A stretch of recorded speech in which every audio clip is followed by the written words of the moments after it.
about deep listening. We're going to share some information about insights and what we can do with them. And we might even do a listening live case for B2B tech. And then we'll, of course, have some time for Q&A. But before we start, Gav-Yam, thank you so much for hosting us. It's always a pleasure be here with you. I'm originally from Beersheba. I'll make this disclosure. So for me, working with Gav-Yam and this is just to give you, those of you who are less familiar with the organization, Gav-Yam is a house to some of the most prominent tech global companies and some of the promising Israeli startups. And we know that because we work with some of them at the YU Innovation Lab, supporting them as they're getting ready to launch into the American tech ecosystem. And so if you'll have questions about that later on, we'll be happy to answer those. But today we're going to speak about insights.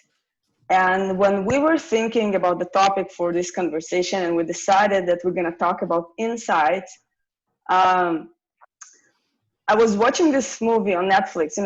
Pandemic, we have more time spending it on Netflix, probably more than needed. But there is a movie on Netflix on the book tour of Michelle Obama for her Becoming book. And there is a moment at the movie when she's sitting with a group of girls and she is having a conversation with them. And at some point she says, I feel that we focus too much about stats, which is what school did you go to, and not enough on the stories, like who was your favorite relative and why. And so the following day, I texted my fellow Tom here and I told him, Tom, we got it. This is our tagline. We're going to talk about stats and stories. And so let's talk about stories and how they will bring us to the insights we're looking for. The story is that part about your customer, existing customer, prospective customer, or ex-customer, the one that left you, where he or she or the organization is sharing their true expectations, their true hopes, their true fears, and generally what keeps them awake at night. And based on these stories, or these stories are the source for your insights. And based on these stories, you can develop products, you can develop services, you can restructure your entire technology. Now, disruption changes stories and create new stories. And well, we all live now in a world of disruption. We have a very multinational audience here on this webinar. And in Israel, things are almost back to normal, but what is normal anyway? Here in the US, especially New York, New Jersey area, we're nowhere near normal. And there is much uncertainty, or a lot of uncertainty going on as about what is going to happen in the future. And sometimes, and we'll talk about that in a bit, circumstances are much more important than customer characteristics or product characteristics. And in terms of pandemic and times of uncertainty, people and organizations are looking to be heard and seen, and are looking for partners that will help them with their new jobs to be done. And that's why we're here. So let's talk for a bit about jobs to be done. And so jobs to be done is a framework that is taken from the theory of disruptive innovation. And it was developed by Harvard professor Clayton Christensen. And essentially what this theory is saying is that people and companies are hiring products to get some jobs done. Now, if the job was done correctly, next time we have the same problem, we're gonna hire the same product. If the job wasn't done correctly, we're gonna be looking for a new one. Now, a job can be anything. It can be something small like helping me to pass time while I'm waiting in line, or it can be much bigger, like helping me to increase my social status, for example. And there is this very famous example of the jobs to be done for milkshake. And for those of you who are not familiar with it, I'm gonna share it, and then I'm gonna share a more recent one. So what are the jobs to be done for a milkshake? A while ago, a fast food restaurant was trying to increase the sales of their milkshakes. And so they did the usual marketing research drill, right? They did the segmentation based on product and demographics and who buys milkshakes and when.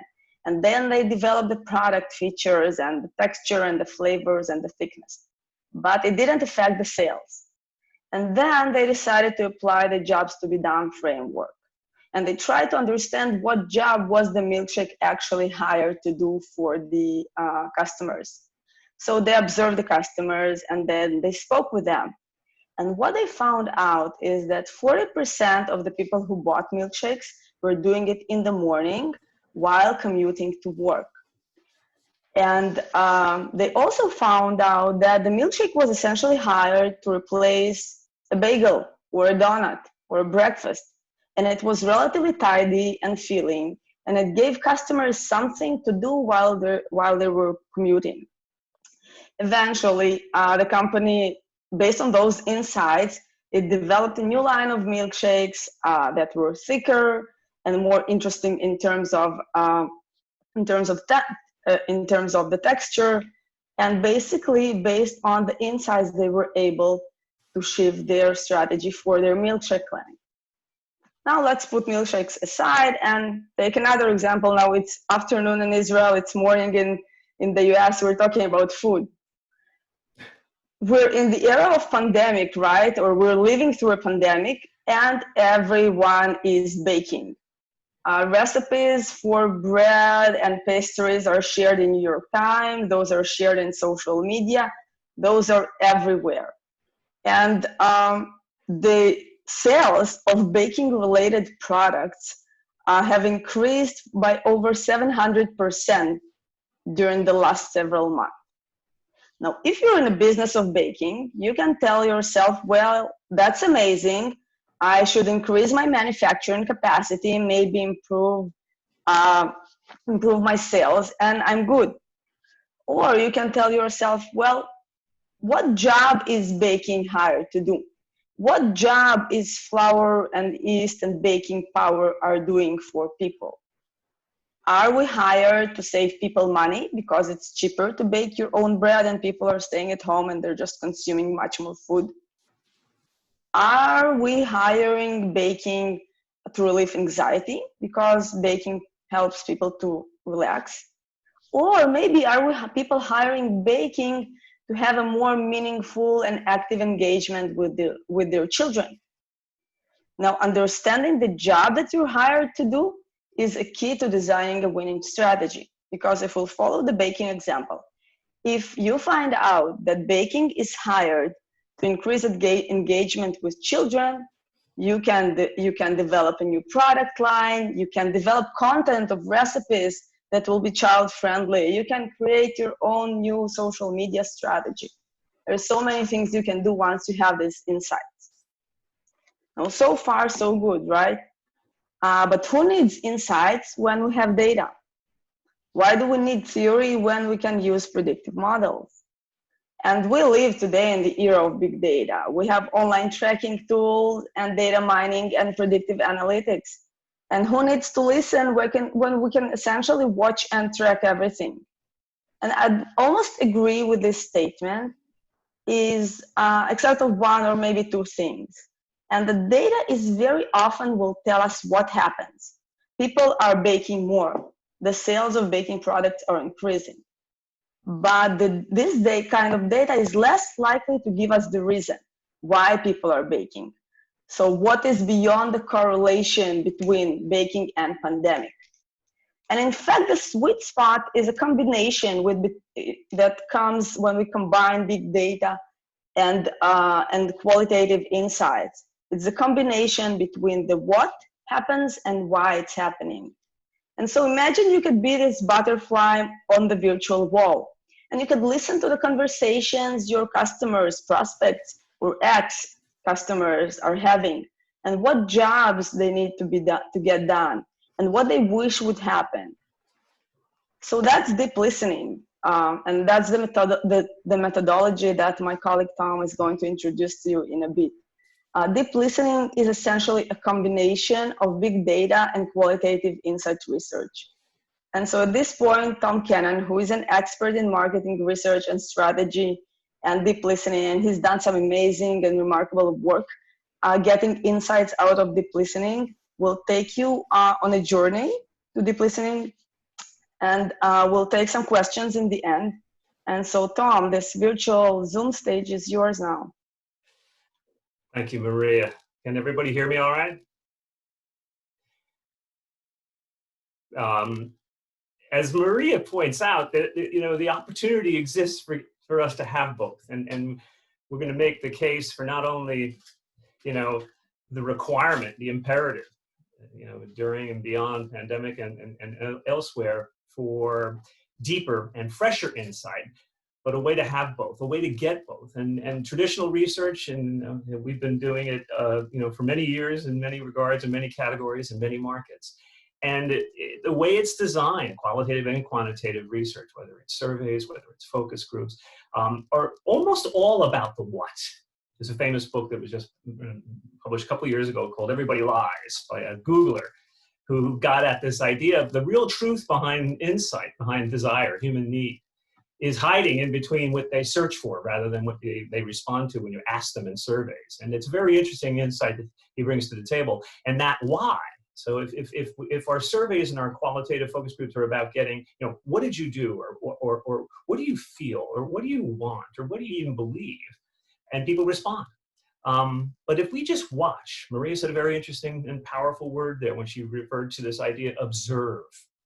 If we just observe and watch and listen to what people do or what they say, there's a truth hiding in there that we will not, I don't believe, get at with traditional research. What we believe is, here's our Kool-Aid. Here's the Innovation Lab's Kool-Aid when it comes to listening, when it comes to business, when it comes to marketing, when it comes to strategy, when it comes to everything, is that every brief is a business brief. And what that means simply is whether it is a technical spec that you're charged to write, whether it's a business plan you're charged to write, whether it's a creative brief or a campaign strategy, the ultimate outcome, the reason we're going to invest in product design and testing, the reason we're going to invest in marketing, the reason we're going to invest in technology is to drive and create business value. So the conceit that we bring is that fresh insight is required for that. And if you get really, really good at this formula about transforming fresh, deep human insight into business value, you will, as we say in our competitive strategy class, make your competitors cry. You become very, very difficult to compete with when you have an insight, a deep insight that your competitors do not. And that's why we make the case for deep listening to get us that deep insight. And there's one more thing here. In order to do this really well, in order to enjoy this, in order to create business value, because you have found a fresh, deep insight that your competitors have not yet, we're all shrinks now. And so there's a heritage here that we lean on. And in the early 20th century, the ethnographers and anthropologists like Franz Boas and eventually primatologist Jane Goodall and philosophers like Jacques Lacan, and even, the famous FBI profiler in the 70s, John E. Douglas, got at a different way of understanding the deepest, darkest inner sanctums of human need and human desire. And so if we do this right, and we have found this in every single one of our deep listening studies that we've been doing and getting a little bit better at each time over the last 12, 15 years, is you find yourself becoming a specialist in human need and human instinct and human desire. And so we lean heavily on the ethnographers and the anthropologists and the psychologists and the philosophers and the social economists and behavioral economists of the 20th century to ground our methodology. So that's the case, and we think we've got a way. And here's sort of the big picture. And, this is, I think, hopefully helpful, at least to give a framing for the process, because this is just a research methodology. It's an observational research methodology. And one of the key distinctions after you select your tool, and on the left there we have, and we're tool agnostic, sort of. Right now we're heavy users of Talkwalker. And these are extraction tools. These are data, they call them social monitoring tools, but what they are as Maria pointed out, big data comes in all different size, shapes, and forms. And in this case, we access all of the conversational media that is happening out there, and we can select what networks we want to listen to, or what forums or platforms or publishers that we want to scrape. But we build little queries. And I had a colleague yesterday mention this, that they said, well, wait a minute. I don't understand it. Traditional research, you always have a question or a problem or a challenge you're trying to solve for, right? And I say, that's interesting. Yes, we will entertain some stimulus with regard to that as part of our brief for a deep listening research program. But for the most part, in place of questions, we've got keywords. And that may sound simplistic or facile or pithy, but it's true. And we just build little queries, and we'll show you a couple of examples in a couple of minutes of what those queries look like. And they're just very simple or even complex Boolean queries. It can be any conversation that matches this criteria, includes this word, not that word, this word, and or this word. And then we extract that data. And then we analyze it, we think about what we see, and we develop a report. And that report, the mic drop moment in those reports, like any good research report, are those insights and those strategies that come from those insights and the recommendations for what is to be done. So that's sort of the process. And we have here an example on the right of sort of a dashboard, sort of a word cloud, and then the extracted data sheet, essentially. And this is from a very recent listening program we developed for the American Library Association during the time of COVID. They wanted to understand, what do we do now? And so, and this is actually the dashboard is from a different tool called Awario, and we're very eager to entertain any questions you have here, as well as we can recommend the different tools to use and why and how.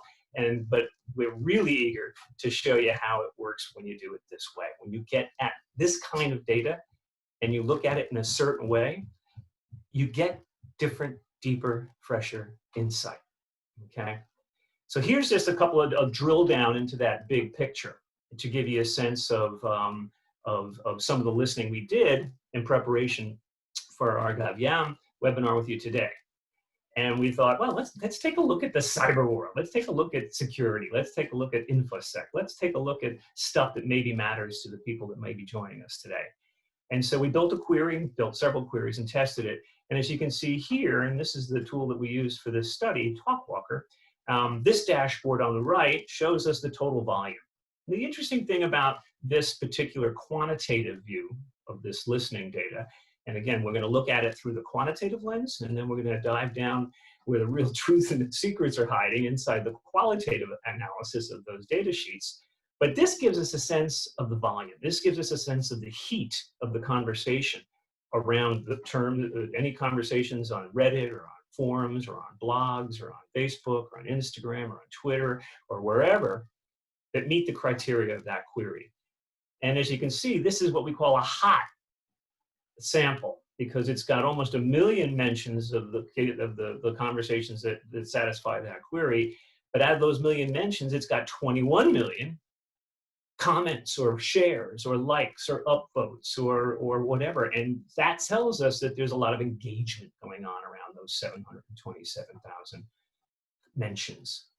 And the sentiment for these tools, it's mildly directionally insightful, but what we look at down there at that 6.3 trillion potential reach, and what that's a measure of, that all those 21 million people that may have commented or liked or shared these 727,000 original mentions, that's the number of people who are following those number of people. That's the number of people who might have seen that like or that share or that upvote inside their feed.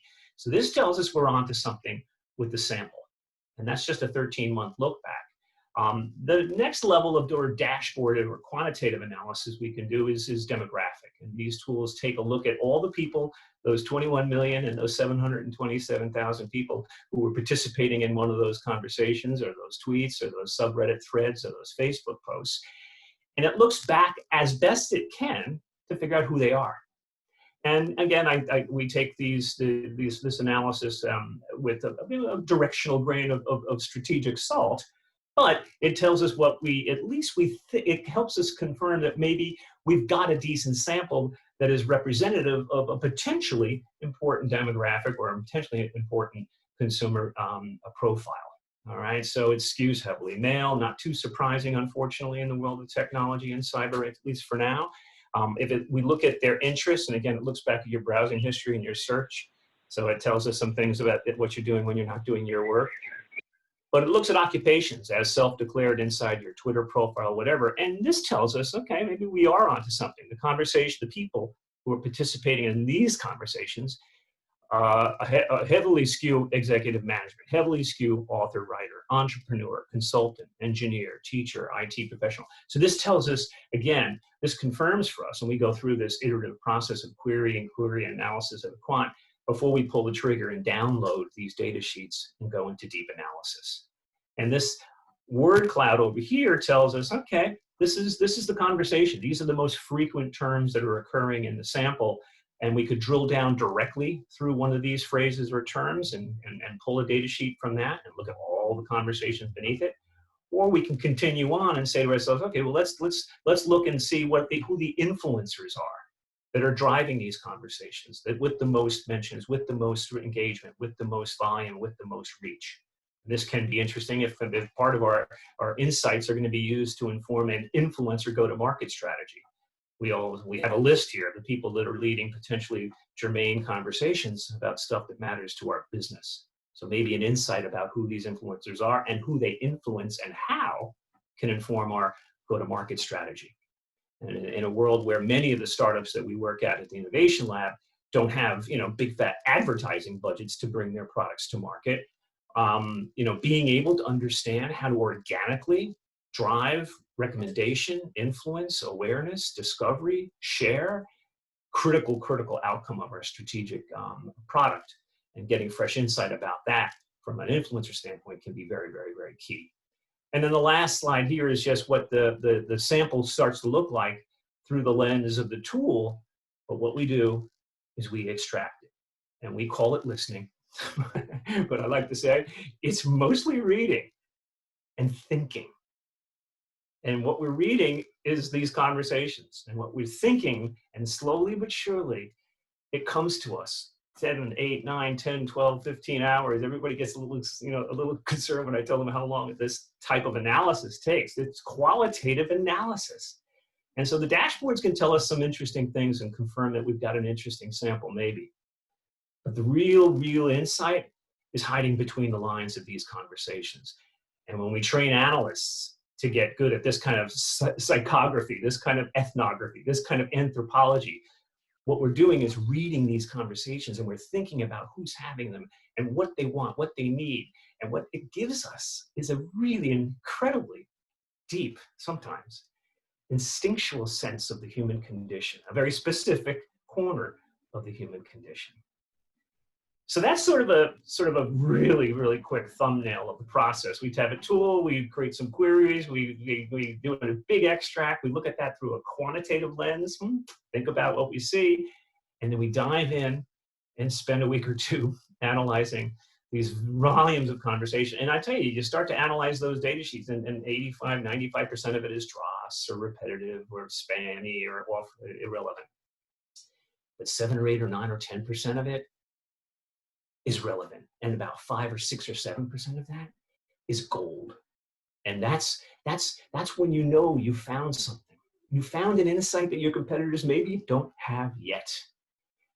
And here's just 3 quick cases of what you can do with them. And this, many of us, and as part of the Innovation Lab and as part of our consultancies over the years, and I'm sure as part of many of your businesses, you will enter into sort of design thinking cycles, depending on where you are in your business journey. And we find it incredibly insane to think that you go into these kinds of planning and workshopping or brainstorming cycles without potentially fresh insight to inform every single stage. All right. And this is whether you're doing product design, whether you're trying to optimize existing products or services, whether you're trying to understand and validate business models, whether you're trying to figure out partner or OEM and VAR strategies. So this, we believe, is and have used across the last 10, 12, 15 years, fresh insights from deep listening to inform things like planning cycles like this. This is a quick case. There's just 3 quick cases here. This is the second of 3. And this is taken from a recent study that we did last year, consulting with one of the major, if not the the biggest cable ISPs and telephony companies in America, Spectrum. Used to be Time Warner Cable. And for years, Spectrum had been using their own, traditional research to get at, traditional ideas about who the brand was and stood for, and who the client or the audience was in the small business world. And not surprisingly, they figured out that this person was motivated by things like speed and cost and access and whatever, and that the brand stood for all those things. And we said, and we did some listening, and then we validated it and enhanced and expanded upon it with a more traditional ethnography, literally walking up and down Fulton Street in Brooklyn, New York, talking to about 25 different small business people about who's your ISP. And we tested some of our listening insights and landed on this idea of zero BS tolerance. And one of the listening verbatims that we came up with that is used to support basically a new way of thinking about the audience that aligns now, or with a fresh way of thinking about the brand that now stands for zero BS. And this is a direct quote. This is who this small business person was. I built a business during the last recession, started in 2006. I almost wouldn't mind another for a couple of reasons, but mostly to weed out all my competitors. So this is a tough person, right? This is who we got to sell to. And when we showed this insight, and when we developed a new segmentation around this profile to the brand, I mean, everybody in their marketing group put this on their wall over their desk because this became the new focus of their business. This changed the way they thought about their brand, and it changed the way they thought about their potential prospective and their existing customers.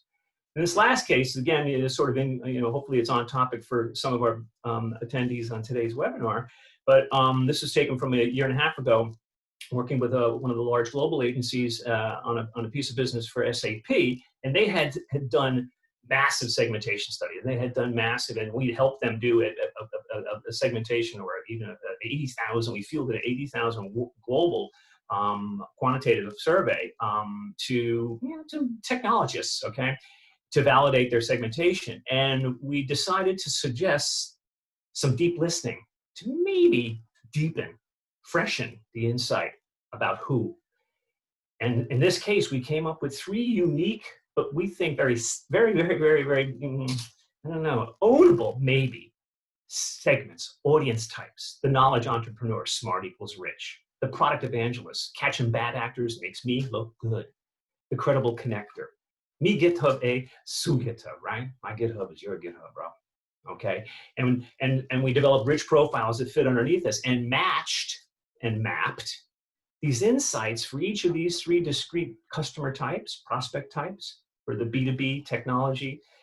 We matched that into and developed that into very specific brand and business and product value statements.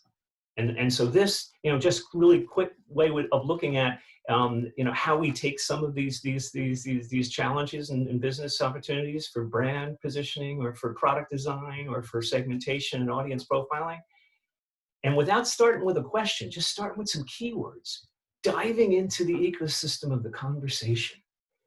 And after enough analysis, you end up, and I swear this happens to us every single time, we come up out of these bleary-eyed and cross-eyed, and we say, let me at them. I get it. I get these people now. I get them here. I get them here. I get them in my heart. I get them in my body. And then the job is to brief. The job is to turn these insights into business value. And you develop a different plan. You develop a different product. You develop a different marketing campaign when you're working with different insights. So hold your thoughts and questions, because hopefully you'll have many. But we wanted to take, we like to challenge ourselves, and mindful of what Gav-Yam works, who they work with, and how they work with their partners in Israel. We wanted to take a look at a case, and we made up a case. We gave ourselves a case, and we did some listening in preparation for today, just to show you what this might look like in action. All right, so maybe there's somebody here.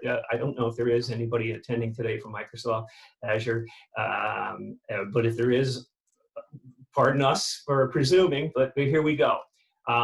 Cloud services is the product line for this particular service, and we know there's some challenges, right? So there's low salience in the channel. People are not paying attention when you're not cutting through, and the customer, the prospect, has very complex agendas, financial agendas, social agendas, business agendas, competitive agendas. That audience, very skeptical. We have been for many years working with this particular B2B sort of technology-oriented audience in the sales, marketing, and ABM world. These people are really skeptical, and it's tough to break through. Okay, the objective here for this little study was to come up with some insights around the prospective buyer that will allow us to figure out, how do we interrupt their day at just the right moment? How do we get their attention in just the right way for them to go, what is that? Okay. And so we did some listening. And here you've seen things before in our process overview. We did a little query here around cloud security. We came up with a little bit of some dashboards here that tell us who we're talking to, who we're listening to. Looks like this profile skews even more male, sadly, again, than the one we did earlier for our demo. But we can see here now the themes that pop from this data set that we're going to pull from this listening seem to be on topic, right? This seems to, digital transformation there. It's the buzz over, and continues to be in many enterprises, right? Mobile devices, large enterprises. So anyway, we ended up pulling some data and taking a look at what we heard. And as you can see here, once again, we dive into our spreadsheets, and we started the process for this, and we're training people back as part of our Innovation Lab Summer 2020 Skunkworks team. We've got 5 startups that we're working with from the Israel market that want to enter the New York market. And we're going to be working with these small 2 or 3 student Skunkworks team to introduce this methodology as the foundational insights development for each one of those 5 go-to-market projects. Okay, and in this case, we show our students, we pull an extract, we go through, we color code, we make notes, then we click through, we get lost in a couple of rabbit holes, and then we begin to formulate what we think we see. These are the kinds of things, and we won't spend a ton of time here. Everyone can have access to our deck following today's webinar. But this is the kind of stuff that you end up pulling out of those 20 or 30 hours worth of staring and driving down these rabbit holes from your spreadsheets to show as sort of evidence what the conversation looks like. Who's saying what about what? How do they talk to each other? What do they do? What's the language of query? What's the language of debate? What's the language of support? What's the language of admonishment? Because in that language, hiding between those lines, we find almost inevitably an interesting, deep truth about human need, about human desire, about human want. And we take that and we try to articulate what we think we see when we listen like this in the form of insight. And here's just 3 very quick insights, and you'll have to pardon our presumption once again here at Microsoft Azure, because this is our first insight is about cloud mine. And this is a direct quote. They tell me, don't protect this infrastructure like it's your child. It's not. It's the CEO's, the board's child. If it all breaks, who cares? So long as you can demonstrate you've done everything right. But when the company collapses due to a ransomware attack, it really is my problem. You don't leave infrastructure in the hands of those who don't know and don't care when the responsibility to fix it or make it work quickly is yours. So this is, anybody who's been working in the IT world for 30 or 40 years, since there's been servers and since there's been computers and there's data centers, this same ethos of ownership, of protectionism, extends into the cloud. And why shouldn't it, right? But that creates as much barrier as it does opportunity for us if we're in Microsoft and trying to convince people to migrate off on-prem to off-prem. And so what do we, if we think we know something about this user around security fuels control, then off-prem becomes this new world garden in the cloud, we're not making much progress, right? If these silos of perceived power fail to exploit the potential, the business potential that Microsoft Azure Cloud Services might be able to unlock for you, then we've got a problem that we have to solve for. And if open networking and virtual edge platforms can solve for that securely, with control, while delivering business valuation, awesome. So if the deep insight is about control, here's how we might apply that strategically in a plan, in a brief, in our release notes, in our profiling, in our brand positioning, in our messaging, right? So this is one way with which listening gives us an insight around a very particular audience around control and maybe does something different with it. Our second insight here is Cowboy rules. Everybody will know this guy, right? I'm a vulnerability research consultant at a large tech corp. Before that, I worked as a lead security engineer under the offensive research branch for Metasploit of Rapid7. I was part of Exploit DB for exploit verification, blah, blah, blah, blah. We know this guy. Although we didn't know he has a soft spot for dogs and cats until we did this listening. I break it, you pay me. Hired gun infosec lone wolves are ruling the consulting kingdom. We know this, right? Believes that the world of business is based and grounded and thrives on threat mediation. He sees the darkest side of everything for a living, knows that the bad guys almost always are smarter than the good guys, right? So this is maybe who, if I'm Microsoft Azure, I need to figure out a way to get this guy to root for me, to recommend me when it comes to risk. Because this guy is the face of risk turned into good, okay? So this may change the way we do partner integration strategy. It may change the way we brief product value proposition. It could change certainly how we do audience targeting and influencer strategy, messaging and content. And our final insight that we gleaned from this very, very rapid one is the edge is the new black. And again, this won't come as any surprise to many of the people on the call today.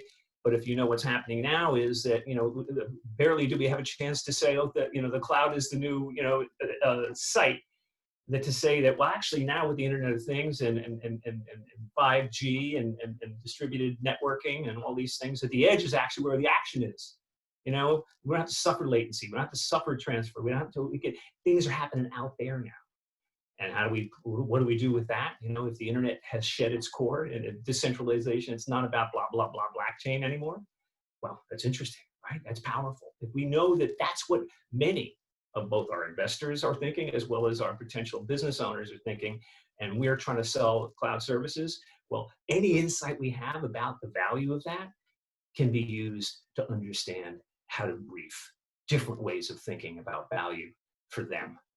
Pricing and value strategy, OEM and VAR strategies, product and service positioning, audience profiling. So these are just three little, minor insights and of that 2 weeks worth of deep listening in the service of a fictional use case or case around Microsoft Azure gave us a little way to demonstrate to you in real time how this stuff works and what you get with it and what maybe you can do with it.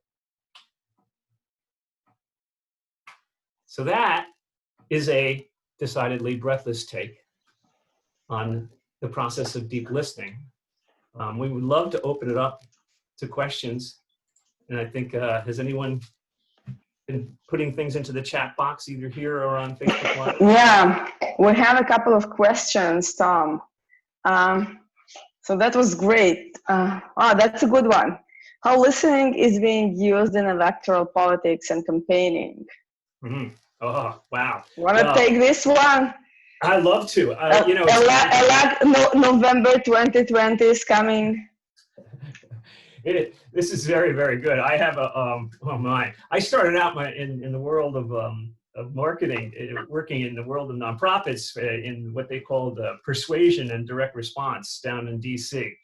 And I worked for, there was one group, a lead agency, the Vigary group on one side of the aisle, the conservative, and then the other side was the guys I worked with, and I was head of strategy and segmentation for them for a while, and it was Roger Craver. So I started out in the political world, and so I know as well, and it has evolved rapidly, and one of my ex-colleagues actually has a tool, a database tool very much like this that he used in the last election cycle to get at extraordinary real-time insights. I mean, literally real-time insight, day to day. One of the best ways I can, we actually teach a case inside of our marketing research course at Yeshiva University in the master's program there about the Obama 2012 campaign. And the way they credit winning that was they had a very simple dictum. If you didn't do the data, you didn't do the work. And that meant that in real time, and if you know how electoral politics works, especially in the US, but I'm sure in Israel and the markets that you guys are from as well, is that the game is won on the ground. The game is won at the precinct level. And so that especially in presidential elections, they'll have precinct captains, they'll have local captains that are responsible for knocking on doors, talking to people in shopping centers, waving people down in cars, asking them questions, and then reporting back. And what Obama famously did by listening both online to local patch discussions, as well as local subreddits, because there's almost every place has a subreddit. You should know that. And they would listen every single day and in real time scrape what people were talking about, what they seemed to care about, what mattered to them, what was valued by them. And at the local level, they were designing emails, they were designing brochures, they were designing placards, they were designing posters that were different 2 towns over, because they were taking real-time insights from listening and applying them directly into campaigning. Yeah, and I want to add, given the fact that most of the conversations completely transition to online because we don't have these face-to-face interactions any longer, it will only accelerate because that's the direction we all are moving. Okay, the next one. Privacy, my favorite. How do you see the future of these practices in the context of global privacy discussion? I'll take that first if you want, Maria. Yeah, go ahead. It's both the upside and the downside of this data is it's all public. And sometimes that's frustrating because we can't get behind firewall, we can't get behind login to get what we perceive maybe more interesting or rich conversations. But so one of the things here is we're not violating any privacy because all of the content that we scrape is published in a public form, and any of the publishers where if people tick the box and allow their usage of their data for whatever reason to the publishers, whether it's Facebook or Reddit or whatever, accrues to us when we benefit from scraping it and reading it. Yeah, so absolutely. This is public data. You're not getting physically into anyone's mind or a fly on a wall where you're not welcome. This is public data, and it's there. It's there, and people share it. Another one. I perceive that this has a great component of art and manual tuning of the tools used to extract, analyze the information. Oh, it is. Could you refine more on that? Yeah, about the art part? Practice makes perfect. Well, I got it. It's funny to me. My favorite slide in our entire little webinar today is the slide where Maria and I, share, which says have it both, and the butterfly, because there is as much, and then the disclaimer that we're all shrinks now, because there's as much art as there is science to this, and it's easy to teach, to train, and to get decent at the science part, to get good at the query development, to get good at the dashboard analysis, and to actually get good at least the qualitative assessment of that analysis. But that bridge, that jump to what Maria sets up as that why that traditional research almost can't ever give us, it becomes an art, it becomes a skill. And great therapists have it, great poets have it, empathizers, professional empathizers, if there are such a thing, they have it. But you have to be able to, with humility, articulate what you see. And again, people are naked underneath and between these lines and these words, they're naked. So you have to be so humble, and it's almost an act of love as much as empathy or psychology, to say, I see what they want, I see what they need, I see what they yearn for. So it's a very good question. And teaching the art part of this methodology is the hardest. Yeah. But whoever asked that question, we should hire. Yeah. It is essentially a combination of what and why, and the why is the tricky to get, because the why is not always explicitly in the lines. It's the reading between the lines and the tones and the feeling and the semantic. Mm-hmm. Absolutely, it's there. Semantic is great. Yeah. Europe, and okay, so public, and so we have a very international crowd, and this is a great question. Public data in Europe require authorization of a citizen, formal, written, to be used for commercial purposes. Do you think that citizens can be paid, monetized for their public data being used? It's a good question, and I was very involved in the GDPR. In fact, on the SAP brief, we developed an entire global response a year ahead of GDPR 2 years ago this summer. And so it's a very good question. But we never, in our usage, we never name who says what.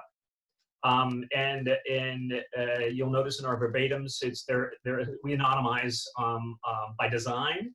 And I think and I understand a lot of the reasons behind the personal information economy evolving to a point where why should banks and publishers and Google and Amazon and Facebook monetize my data? I want to monetize my data. I dig that. And we get that a lot about empowerment and autonomy and self-monetization. But in this case, the application with which we use these, if we were to pay people for this, it kind of sort of ruins it.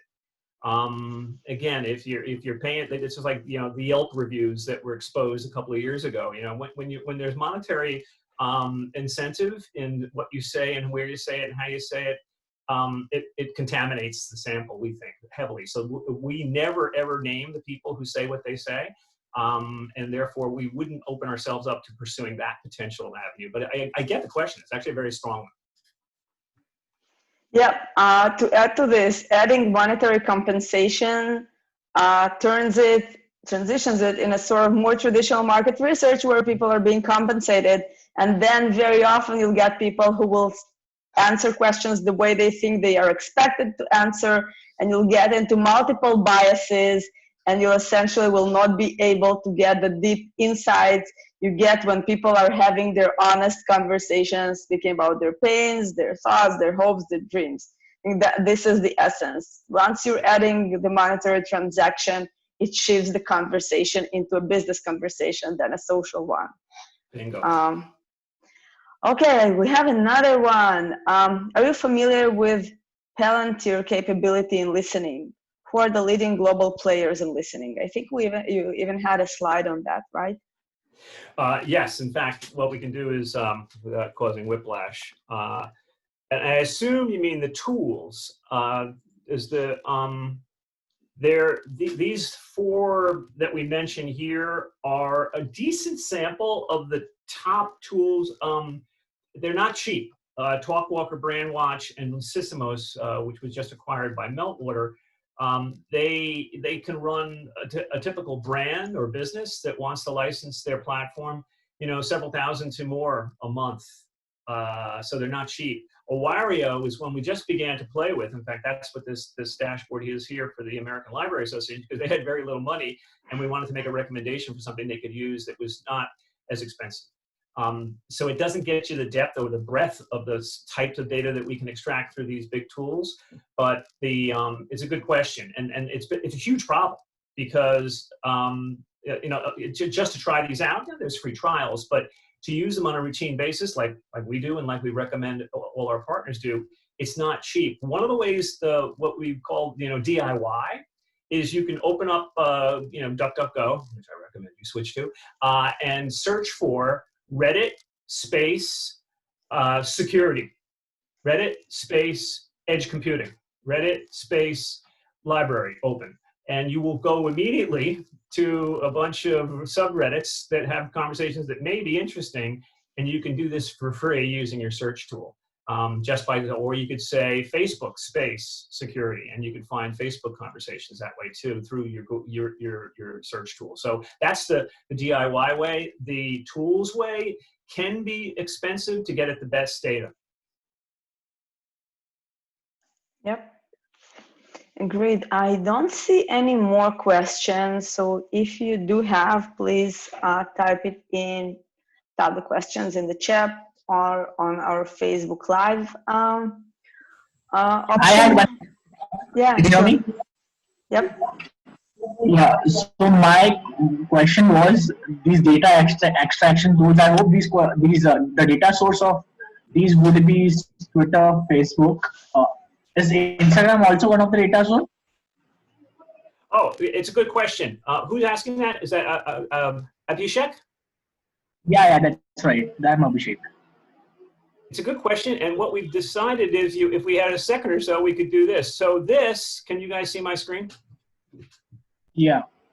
Okay, this is I believe, let's see, this is a subset of that 700,000. Because If you can I see. use Brandwatch, and as far as I know, Instagram is not one of the source. I am not sure about top of. Yes, it is. In fact, I'll show you right now. Let's see what this one is. This is a variation on the one we did. But as you can see, I came in here. If you can see my media types selected, and I can select Instagram, yes. And you can select Facebook as well. Now they have changed their API and their public availability. So depending on, it seems to me, the time of day, you do or don't get Facebook or Instagram. But it's definitely can be pulled through this tool here. And Awario also gets it, Facebook and Instagram. But it's a good question. I've never used Brandwatch except in demonstration mode. I've never had a license to it. I covet one, so I'm jealous, Abhishek. But in fact, they don't give you Instagram.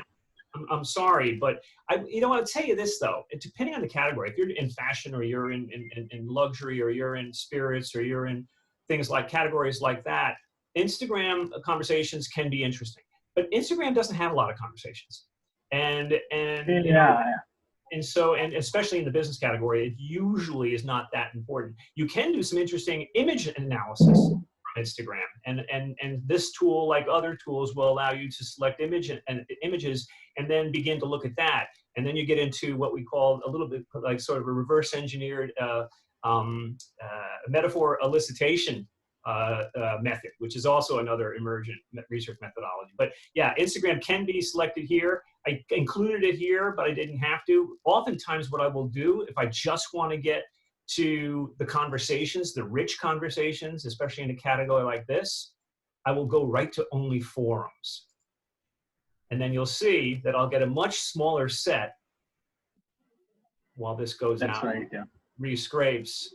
But I'll do the thought bubble the tag cloud real quickly, so you can see the nature and the tone and the content of this conversation is usually more I would say actionable. And what the beauty of this is, I don't know if Brandwatch gives this to you, Abhishek, but the cool thing is here you can also look for noun phrases inside this category level.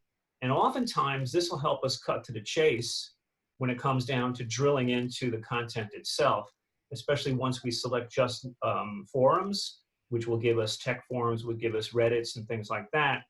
But then once we refloat this boat here, we get into some pretty interesting, maybe, conversations. So all of a sudden we may say virtual machines becomes a conversation that we'd like to monitor quickly just to dip in. So we use the tool to take us very quickly to just forums, and then just forums that include conversations that satisfy the query that we set up that have as one of their topic lines this particular one. And then I could output this content right here, and you can see a little sample of it here. So this could take us very quickly into some pretty rich conversations. What are you using Brandwatch for? What category are you in? I didn't get you. What do you mean by category? What kind of business? What kind of business application? It's more into digital space, and it talks about different industry, whether it is network, automobile, or even tech for that matter. Ah, okay, cool. And are you happy with it generally, except it doesn't have Instagram? Yeah, have to accept it. Okay, that's great. Thank you so much. I don't see we have any other questions. Thank you for joining us today again. Alina, you want to say something? Tom, you want to say something? Yeah, thank you for final words. for joining us. Can you hear me? Yeah, I always make the same mistake. And it was really interesting. I learned a lot of new things. I hope you too. You did also. We are really looking forward to see you like in person and have you visit in Beersheba in our high tech Gav-Yam Negev Tech Park. And I hope we can go back to our routine as fast as, as fast as possible. So thank you all. We have a holiday, so Chag Shavuot Sameach to all Israelis watching. Yeah. And have a great week. Thank you, guys. Thanks, everybody. Thank you. Thank you. Thank you. Be well, be safe.